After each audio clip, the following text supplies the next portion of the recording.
Corona महामारी के समय ऑक्सीजन का हमारे जीवन में क्या महत्व है? क्या हमसे आपसे कुछ छुपा है? बिल्कुल नहीं।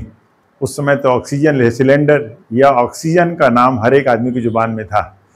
तो आप ये क्या नहीं जानना चाहेंगे कि हमारी प्राणवायु का जो स्रोत है वो एक्चुअली है क्या?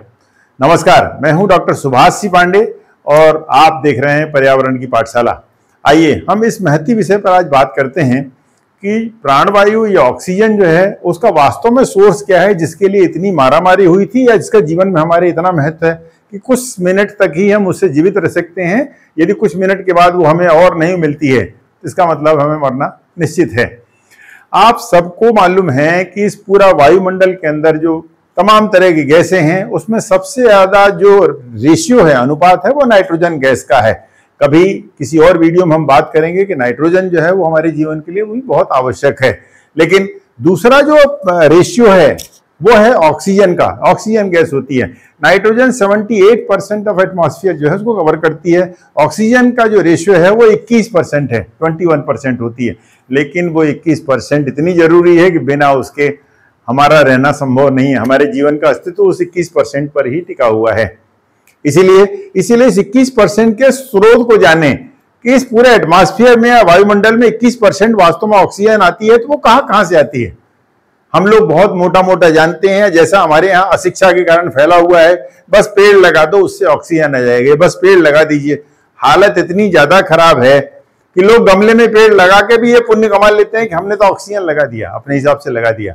वास्तव में नहीं होता है। यदि ऐसा होता तो फिर तो क्या बात थी। आपने गुलाब का फूल लगा दिया, आपने तुलसी का पेड़ लगा दिया, तुलसी का पौधा तरह तरह कहीं कहीं पर लगा दिया, तमाम तरह के हर्फ लगा दिए, श्रब लगा दिए।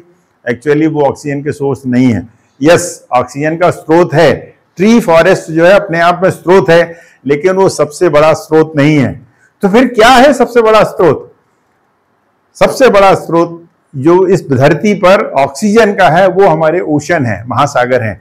और महासागरों में भी, महासागरों के अंदर बहुत ही टीनी स्मॉल सिंगल सेल जो माइक्रोस्कोपिक ऑर्गेनिज्म होते हैं वो होते हैं फाइटोप्लैंक्टन। ये फाइटोप्लैंक्टन ही चूंकि बहुत बड़ी संख्या में महासागरों में फैले रहते हैं, वही हमारे जीवन का आधार है, यानी वही सबसे बड़े ऑक्सीजन प्रोड्यूसिंग सेंटर्स होते हैं।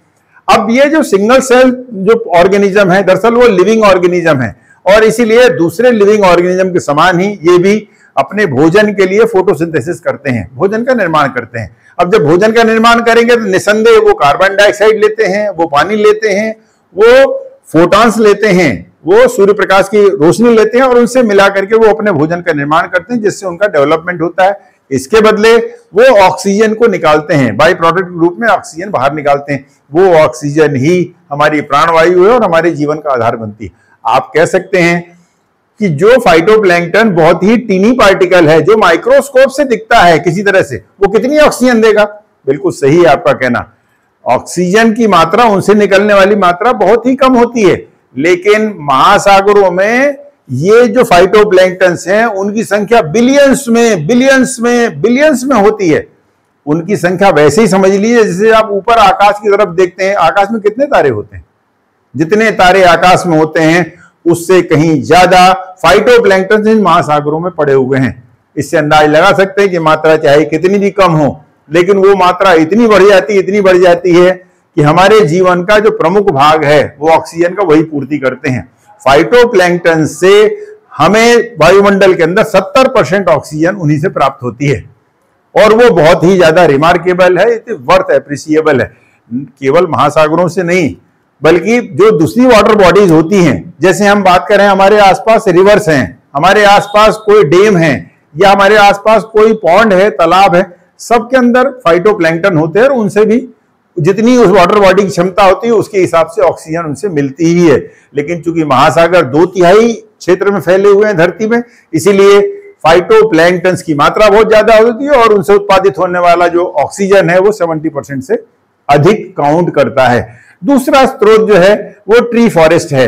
वो पूरी धरती में जितना भी वायुमंडल के अंदर ऑक्सीजन है उसका 28% भाग को वो ट्री फॉरेस्ट कवर करता है। यहां मैंने जैसा पहले भी कहा, ट्री फॉरेस्ट में भी केवल ट्री से निकलने वाली जो ऑक्सीजन है वही वर्थ एप्रिसिएबल है, वही काउंटेबल होती है। हर्ब और श्रब से निकलने वाले ऑक्सीजन, निकलती तो है ऑक्सीजन लेकिन उतनी काउंटेबल नहीं होती जितना हम समझते हैं। यानी जब कभी भी आप या ट्री के द्वारा यदि ऑक्सीजन निर्माण करने की बात आती है, यदि आप ये समझते हो कि हम ट्री लगा करके इस प्रकृति के अंदर ऑक्सीजन लौटाना चाहते हैं, उस हिस्से की ऑक्सीजन, जिस हिस्से की ऑक्सीजन हम ले रहे हैं, यदि हम इस प्रकृति को लौटाना चाहते हैं तो ट्री प्लांटेशन करिए, वो पौधे लगाइए जो वृक्ष प्रजाति के हैं। उन पौधों को लगा करके आप छोटा मोटा कार्य तो कर सकते हैं, देखने में अच्छे पेड़ लगेंगे, या मेडिसिनल प्लांट है या घर के अंदर देखने में लग रहा है, लेकिन वास्तव में उसका कोई इन्वायरमेंटल इनपुट नहीं होता, कोई सिग्निफिकेंस ऐसा नहीं होता हम कह सके कि हम प्रकृति में कोई योगदान दे पा रहे हैं। ये दो जो बड़े स्रोत हैं, जो फाइटोप्लैंक्टन्स हैं, 70% का कंट्रीब्यूशन है। यदि आप बात करते हैं कि ट्री फॉरेस्ट्री है, 28% कंट्रीब्यूशन होता है। उसके अलावा भी 2% कंट्रीब्यूशन तमाम तरह के स्रोत से होता है। जैसे जैसे एक ग्रास होती है समुद्रों में, वो ग्रीन एल्गी की टाइप की होती है, उसे डायटम्स कहते हैं। ब्लू ग्रीन एल्गी होती है जिसे साइनोफाइसी कहते हैं, या स्वैम्प्स होते हैं, दलदली जो पौधे होते हैं, इनका भी अपना योगदान होता है।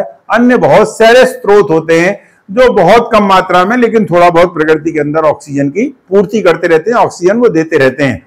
ये कुल मिला के पूरी प्रकृति के अंदर जो हमें, हमारी जो प्राणवायु है उसके मुख्य स्रोत हैं। तो मित्रों, आपको ये जानकारी कैसी लगी? अपने सुझावों से या अपने द्वारा दी गई प्रतिक्रिया से हमें जरूर अवगत कराइएगा। धन्यवाद। जय हिंद।